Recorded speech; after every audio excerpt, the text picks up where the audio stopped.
Last day of summer, chapter 25. Beware of garden pests. Sheed had been worried about whether a human trap would work on someone who wasn't human, so he was really enthusiastic about Petey's giant flypaper. Regular flypaper was sticky and smelled like things flies like, so they got drawn to it. Petey's design wasn't exactly that. He didn't know what Mr. Flux liked to smell. Cinnamon buns, Petey said, are something everyone likes smelling. My trap isn't based on smell, but I'm going to add cinnamon bun scent just to be safe. Do what you think is best, said she. While smell was not the primary bait, Petey's workshop became much more pleasant when it smelled like dessert. The actual bait wasn't based in smell at all. It's going to be that camera. Otto clutched it protectively when Petey pointed. Time Star said, "You want to use that thing as bait? What if the trap goes wrong and Flux actually gets it? There would be no hope." Petey got frowny and, like his normal self again, abandoned his design on the work table. "You're right, it won't work. Sorry, guys." "No," Otto and Sheed shouted, giving Time Star dirty looks. "It's a great plan," Otto said. "Really sweet, and I'm not talking about the cinnamon bun smell." Now Otto wished Time Star had figured a way to go home. His meddling was making things harder. Scrambling to save the plan and Petey's confidence, Otto said, "What if we pretended the camera was bait?" "How so?" "We make something that looks like the camera. I take it, and I become the bait." She'd said, "Otto, no." Yes, this was perfect. Also, it was a good way to get his name first and biggest on their next key to the city. "Take that, Wiki. Mr. Flux has already seen me with the camera, so it won't seem strange when I'm the one luring him into the trap. Sheed, you can hold on to the real camera and hide out with Petey and Time Star." Sheed shook his head. "If something goes wrong, Mr. Flux will have you." "Petey's plan is solid. Nothing will go wrong, right?" Sheed, reluctant but understanding the need to preserve Petey's confidence, said, "Right." Otto scowled at Time Star. "Right?" "Right," said Time Star. Otto said, "Great. Petey, tell us how we set this trap. This particular design will only work in one place, my ma's garden." He snapped his fingers several times, pointing at various wooden crates around the workshop. "Grab those boxes and let's go outside to set up." Everyone did as told, grabbing boxes that were big but surprisingly light. Otto could have thrown them like a football. Sheed looked like a circus strongman lifting his one-handed. Time Star said, "These boxes should weigh more, shouldn't they? The size alone." Petey held a bag open, whistled, and his drawn tools hovered from their racked positions into the sack. "I'm usually here by myself, with no help. I had to find a way to move heavy items on my own. Those boxes are equipped with gravity dampeners I activated when I snapped my fingers. They make whatever I put in them nearly weightless." Otto's jaw dropped. Every single one of Petey's inventions seemed like something out of the wildest sci-fi comics and movies, the kind of stuff that turned inventors into gazillionaires, and he was keeping it all to himself here in his basement.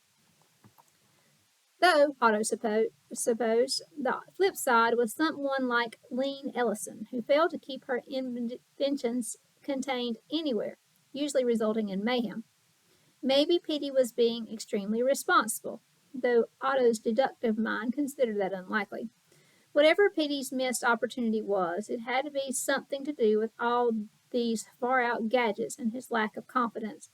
Otto copied Sheed's one-handed grip on his own bulky box, took it a step further, balancing the crate on one finger. "This is awesome, Petey." "Thanks. Be sure not to hold those boxes over your head, though. The dampener technology is glitchy, so you don't want a fully weighted box falling on you if there's suddenly an outage. They weigh about 1,000 pounds each. Let's go to the garden." Petey led the way, and everyone followed, with her crates now held at arm's length. As fantastic as the technology was, no one wanted to be crushed like a bug if it went haywire. Petey's backyard didn't have any of the eerie sameness the front of his neighborhood's homes displayed. While the yard on the immediate left contained a pink, bucket-like above-ground pool, and the house to the right boasted a trampoline, Petey's yard was dense with foliage. Thick hedges created a rectangular perimeter along the property line.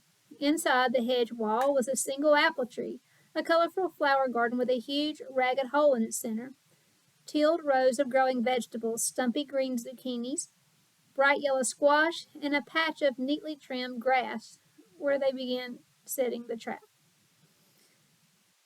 Petey's time-stuck mother was there, too, gripping a garden hose with a suspended spray of water misting over her flowers. "Hey, Ma," Petey said, unpacking equipment. "Hey, love bug," she said. "You've brought friends over. It's the first time ever? This is Otto, Sheed, and Time Star. I'm helping them fix whatever's going on today." "You're so helpful, Bug." Everyone greeted Petey's mom with a "Hi, Mrs. Thunkle," then unpacked crates at Petey's direction. Before long, they had big patches of metallic sheets, the fly paper unspooled and placed on various points throughout the yard. Once those were laid, Petey ran cables from the sheets back to the house, connecting them all to a small generator. "These become sticky when I turn the power on. When I turn them off, whatever's trapped is free," Petey explained.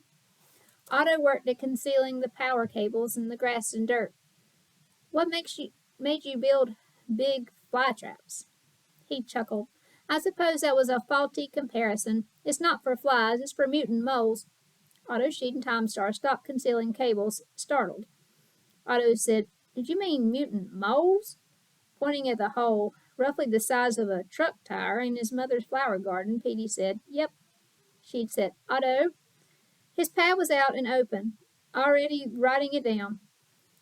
With the traps laid, Petey approached Otto, stared at the camera a moment. He produced some new device from his pocket. Small, cylindrical. He pointed, clicked a button, and several laser beams shot from the device, tracing over the camera. The device cut off abruptly. Petey said, "Be right back." He disappeared into the basement. Time Star approached the boys, sticking particularly close to Sheed. "Hey, that was pretty clever how you convinced Petey to help. You've always been a quick thinker," Time Star said, then added, "according to historians." Sheed grinned. "I guess I did sort of wing that. I'm glad it turned out okay." Otto sighed. If Time Star really was from the future and really was a fan, then it was clear which legendary Austin boy was his favorite. Sheed's head was going to get so big from this. After they finished with Flux, they'd have to make sending Time Star back to whenever he came from a priority if Sheed was ever going to fit through a doorway again. Petey emerged, holding another camera that looked identical to the one that had caused all the problems. Sheed took it, turned it over in his hands, showed it to his #1 fan. Time Star admired it too. "How?" Sheed asked. "That's just your basic 3D printing technology. Typically, something that detailed would take hours, but my printer design works in a fraction of the time. This copy can even produce a flash when you press the shutter release, though no actual photos." There were a few more moments of marveling before Otto interrupted all the awe. "Trap set. We've got our fake camera. How do we get Mr. Flux here?" Time Star stepped forward, fished something from his jacket. "Leave that to me." What he produced looked like the pistol their PE teacher used to start races on field day, but with dials on the side. Time Star said, "Basic flare gun. Well, basic in the future." He twisted the dials. "The default setting is typically help, but you can customize as the situation allows." After the final dial twist, he fired a brilliant red flare into the sky. It shot hundreds of feet into the air, as bright and beautiful as 4th of July fireworks. Somewhere short of the clouds, it exploded into 4 red letters that sizzled the daytime sky. Flux. Time Star said, "Places, everyone. It won't be long now." Chapter 26. The Bad Times. It was long, agonizingly so. Otto caught a Charlie horse from standing in one spot with a fake camera that had to hop on one leg. She dozed in the bushes next to Petey, whose confidence waned with every passing or non-passing second. Time Star stared at the last letter in his futuristic flux flare fizzling out completely, leaving unmarred sky and unmoving clouds behind. Tired of being unused bait, Otto said, "I don't think he's coming, guys."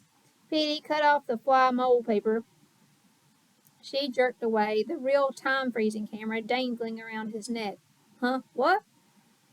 Petey flipped the switch on his control panel, and there was a crackle of static electricity in the air as the trap powered down. "This probably would have worked if I wasn't involved."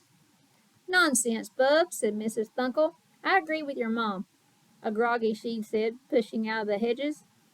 Time Star left his hiding place in the shadowy basement doorway and heaved a disappointed breath. Maybe this was too obvious. If he suspects it's a trap, Why would he come? A long, darkly clothed arm stretched from the basement and tapped Time Star's shoulder. He gulped. Guys? Otto, Sheed, and Petey turned his way. They gulped too. Mr. Flux emerged from behind Time Star's shoulder, peered at them, and said, "The better question is, if this was a trap, why would I come alone?" Otto yelled, "Petey, the paper!" Petey reactivated the trap surrounding Otto, charging the air with static electricity that raised the hairs on Otto's neck and arms. Time Star spun around, aiming a punch at Mr. Flux's nose. A hand caught that fist of fury an inch before it connected. It belonged to a very large, very grouchy-looking, very sweaty clock watcher. He grabbed Time Star's belt and hefted him off the ground. Mr. Flux said, "Crunch time! Remove this obstacle!" "Whoa, whoa, whoa!" Time Star yelled as he was hurled directly onto a sheet of fly mole paper. The trap worked perfectly, cementing Time Star's back to it. His arms and legs swiped to the air like a turtle that couldn't turn over. "Fellas," Time Star said, "get out of here." They tried, but all their escape routes were quickly cut off by more clock watchers, all apparently on Mr. Flux's side. Boxed in, with nowhere to go, Sheed eyed the nearby anti-gravity crates they'd hauled Petey's equipment in. He grabbed one of the feather-like boxes and told Petey, "Snap your fingers when I tell you." She threw the near weightless crate towards a trio of approaching clock watchers. As it sailed over their heads, he shouted, "Now!" Petey snapped his fingers, deactivating the gravity dampeners. The now heavy crate crashed on clock watcher heads and shattered, knocking them into a splintery pile. 3 down, a lot more to go. Several squads of clock watchers spilled into the yard. Mr. Flux eyed the camera around Otto's neck and strolled toward him with purpose. He stepped squarely on a sheet of the paper, trapping one foot. He took a long stride with his free foot and his anchored leg stretched in that rubbery way of his. Recognizing the trap that snagged him, Flux said, "Smart." "She!" Otto and Time Star yelled at once, their voices perfectly harmonized, almost indistinguishable. She'd raised the camera, planting Mr. Flux squarely in the viewfinder while the villain's attention was on Otto. Thumb on the shutter, he pressed. At the exact moment, a child-sized clock watcher in blue and yellow striped pajamas, a matching floppy hat, and a teddy bear dangling from one hand threw herself at Mr. Flux, knocking him from Sheed's view. Instead of capturing Flux in the camera's flash, Sheed caught that clock watcher, who froze still airborne in her tackling pose. Mr. Flux told his brave soldier, "Thank you, bedtime. Your sacrifice will not be forgotten." She yawned. "My time for you, sir." Mr. Flux turned his gaze on Sheed and the real camera. "I believe that's my property." Sheed went for another shot, but the ground vibrated beneath his feet with such force it knocked him off balance, so he missed his chance. Thunderous footsteps grew louder behind him. Otto saw it coming, shouted, "Look out! Platypus!" Another clock watcher rode a humongous, raging time suck straight at Sheed and Petey. Sheed went left, Petey went right as the thing barreled into the yard, its massive feet stomping towards the fly mole paper, where Time Star was still trapped. Those feet would crush him. "Petey, deactivate the paper!" Otto yelled. Petey powered down the traps. Time Star rolled from the path of the beast just in time. Free. But so was Mr. Flux, who taunted Otto with his freedom. "Good try, just not good enough. Night time." A clock watcher whose whole body seemed a shifty cosmos of dark skies, dark clouds, and stars, with a lopsided fingernail moon, where most people had faces, raised his arms high and wide. Deep shadow and shade spilled forth from the clock watcher's palms, cresting over Petey's yard like a tidal wave. Otto pressed his hands into the new night, trying to feel his way through the darkness, anticipating Mr. Flux clutching his neck at any second. The darkness was so deep, Otto couldn't see his hands, even though they were just a few inches away. Frightened more than he'd ever been, he worried that this darkness might never go away. "Sheed!" As quickly as it had come, the new night disappeared. Like a flip light switch, the day was back. The clock watchers were gone. So was Mr. Flux. The false camera still dangled around Otto's neck. The real camera was nowhere in sight. Neither was she. Mr. Flux had taken him too.